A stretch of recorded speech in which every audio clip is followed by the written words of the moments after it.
हे सगळे प्रकार बघितल्यानंतर एकनाथ शिंदे गप बसतील, एकनाथ भाई गप बसतील असं नाही.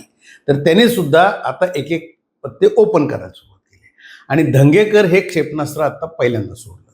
सुरुवात कुठनं केली? त्याने घायवळ प्रकरण, निलेश घायवळ आरोपी आहे, गुन्हेगार आहे, गुंड आहे आणि चंद्रकांत दादा त्यांचं संरक्षण करतात. असे गुंड पोचतात.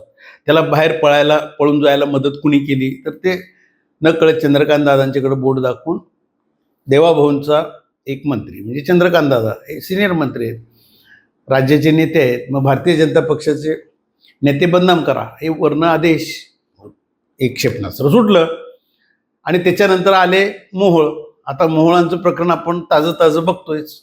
आता तसं म्हटलं तर मोहोळ यांनी त्यांची भूमिका स्पष्ट केली आहे मुरली अण्णांनी. त्यांचे संबंध त्या गोखले बिल्डरशी आहेत का तर आहेत म्हणतात आणि राहणार का तर राहणार पण म्हणतात. बरोबर आहे ना, त्यांची मैत्री असेल, ते आधी पार्टनर होते का तर हो, मी त्या निवडणुकीच्या काळात जाहीरच केलेलं आहे म्हणतात.